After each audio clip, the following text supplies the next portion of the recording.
একবার এক ছোট্ট হিন্দু কন্যা তার বাবার হাত ধরে বলল, বাবা, তুমি প্রতিদিন মন্দিরে দুধ নিয়ে কি করো? উত্তরে তার বাবা বললেন, আমি প্রতিদিন আমার দেবতাদের দুধ উৎসর্গ করি। এবার বাচ্চা মেয়েটি জিজ্ঞাসা করল, বাবা, দেবতারা কি দুধ পান করে? জবাবে তার পিতা বললেন, না বেটি, আমি এই দুধ তাদের পায়ে ঢেলে আসি। বাচ্চা মেয়েটি আবার বাবা, তাহলে তুমি কেন দুধ নিয়ে যাও যখন এই দেবতারা দুধ পান করে না? জবাবে তার পিতা বললেন, বেটি, তুমি আজব কথা বলছো, দেবতারা কেন দুধ পান করবে? এবার বাচ্চা মেয়েটি বলে, বাবা, আমি আগামীকাল মন্দিরে যাব এবং দেবতাদের দুধ পান করাবো। তখন তার পিতা বললেন, তুমি যাবে ভালো কথা, কিন্তু এমন জেদ করো না যে দুধ না পান করিয়ে বাড়িতেই আসবে না। তখন মেয়েটি বলে, বাবা, তুমি আমাকে অনুমতি দাও। তখন তার পিতা বলল, ঠিক আছে, তোমার যেমন ইচ্ছা। পরের দিন সেই বাচ্চা মেয়েটি দুধ নিয়ে মন্দিরে যায় এবং বলতে থাকে, যদি আপনি সত্যিই আমার খোদা হয়ে থাকেন তবে আমার এই দুধ পান করুন। কিন্তু পাথরের মূর্তি তো কথা বলে না, তাই সেই বাচ্চাটি কোনো জবাব পেল না। এবারও সেই বাচ্চা মেয়েটি কান্না ভেজা চোখে বলতে থাকে, আমি ততক্ষণ পর্যন্ত ঘরে যাব না যতক্ষণ পর্যন্ত আপনি এই দুধ পান করবেন না। কিন্তু এবারও কোনো জবাব এলো না। বাচ্চা মেয়েটি কান্না করতে থাকে এবং বলতে থাকে, আজকে যদি আপনি দুধ পান না করেন তাহলে আমি আপনার পায়ে আমার জীবন দিয়ে দেব। বাচ্চা মেয়েটি তার কপাল সেই দেবতার সামনে ঠুকতে থাকে। কিছুক্ষণের মধ্যেই তার কপাল থেকে রক্ত ঝরতে শুরু করে এবং সেই অবস্থায় বাচ্চাটি কাঁদতে থাকে। আচমকায় সেখানে একজন বুজুর্গের আগমন ঘটে।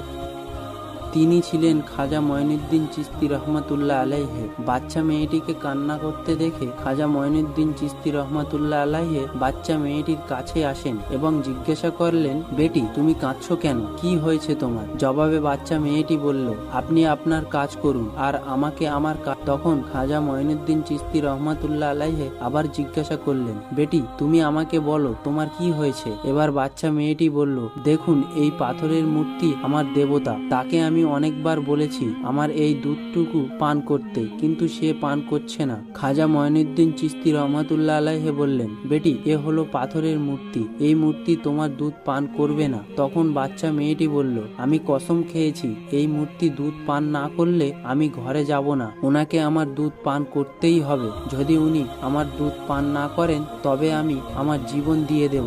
এই কথা শুনে খাজা মঈনুদ্দিন চিশতি রহমাতুল্লাহ আলাইহি বললেন, ঠিক আছে বেটি, এটা তোমার সিদ্ধান্ত। খাজা মঈনুদ্দিন চিশতি রহমাতুল্লাহ আলাইহি সেখান থেকে এগিয়ে গেলেন এবং মূর্তিকে বললেন, দেখছো না বাচ্চার মাথা থেকে রক্ত ঝরছে, তাহলে তুমি দুধ কেন পান করছো না? ব্যাস, খাজা মঈনুদ্দিন চিশতি রহমাতুল্লাহ আলাইহি শুধু এইটুকুই বললেন এবং সঙ্গে সঙ্গে মহান আল্লাহ তাআলার ইচ্ছায় সেই মূর্তি জীবন্ত হয়ে উঠল এবং সে দুধ পান করতে শুরু করলো। বাচ্চা মেয়েটি এই দৃশ্য দেখে খুবই খুশি হলো এবং সে তার ঘরে ফেরত আসে, কিন্তু তার মাথায় এবং জামায় ততক্ষণ রক্ত লেগেছিল। এই দৃশ্য দেখে মহল্লার লোকেরা সেই বাচ্চা মেয়েটির বাবাকে বলল, পণ্ডিত মশাই, মনে হচ্ছে আপনার মেয়েটি কোথা থেকে তার ইজ্জত, দেখুন আপনার মেয়ের কি হাল হয়েছে, তার সঙ্গে সম্ভবত খুব খারাপ কিছু হয়েছে। মহল্লার সবাই এক হয়ে জিজ্ঞাসা করতে থাকে, বেটি, তোমার সঙ্গে কি হয়েছে? এবার বাচ্চা মেয়েটি উত্তর দেয়, আমার সঙ্গে কিছুই হয়নি, কেউ আমার উপরে হাত তোলেনি, আমি শুধুমাত্র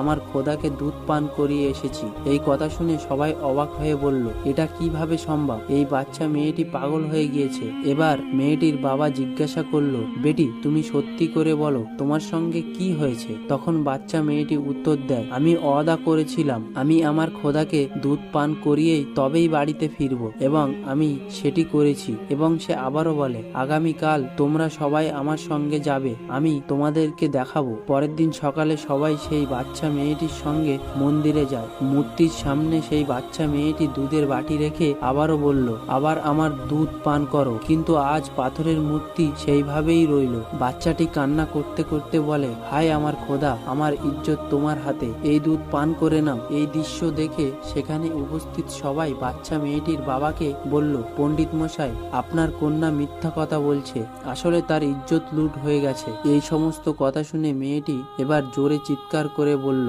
হে আমার খোদা, তুমি কি আমার দুধ পান করবে নাকি গতকালকের সেই বাবাকে ডাকবো। এই কথা বলার সঙ্গে সঙ্গে পাথরের মূর্তি আবার এবং সে দুধ পান করতে শুরু করে। এই দৃশ্য দেখে সেখানে উপস্থিত সবাই এই বাচ্চা মেয়েটিকে জিজ্ঞাসা করে, বেটি আমাদেরকে বলো এই বাবা কে, যে এই মূর্তিকে দুধ পান করিয়েছিল? বাচ্চা মেয়েটি উত্তর দেয়, আমি তো তার নাম জানি না এবং আমি এটাও জানি না সে কোথায় থেকে এসেছিল।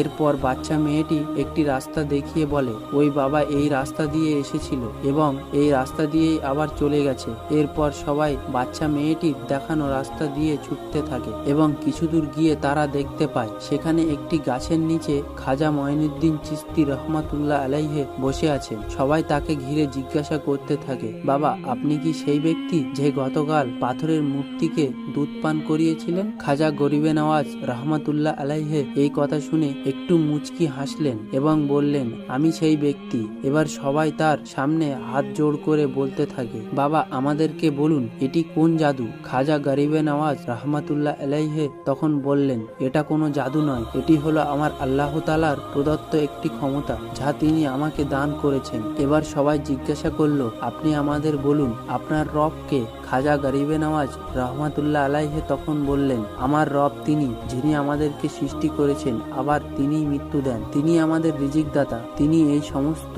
ব্রহ্মাণ্ডের মালিক। এবং সবাই জিজ্ঞাসা করলো, বাবা আপনার ধর্ম কি? খাজা মঈনুদ্দিন চিশতি রহমাতুল্লাহ আলাইহে বলল, আমার ধর্ম হলো ইসলাম, আমার নবী হযরত মুহাম্মদ সাল্লাল্লাহু আলাইহি ওয়াসাল্লাম। এই কথা বলেই খাজা গরিবে নওয়াজ রহমাতুল্লাহ আলাইহে সামনের দিকে এগিয়ে গেলেন। তিনি কিছু দূর যেতেই সবার প্রথম সেই পণ্ডিত ব্যক্তি তার পবিত্র পা মুবারক ধরে ফেলে। বাবা আপনি কি শুধু এই মূর্তিকে দুধ পান করাতে এসেছিলেন, নাকি আমাদের মতো গুনাহগারদেরকে হযরত মুহাম্মদ সাল্লাল্লাহু আলাইহি ওয়াসাল্লামের উম্মত বানাতে এসেছিলেন? এরপরে সেখানে উপস্থিত মহল্লার সবাই একসাথে কলমা পড়ে মুসলিম হয়ে যায়।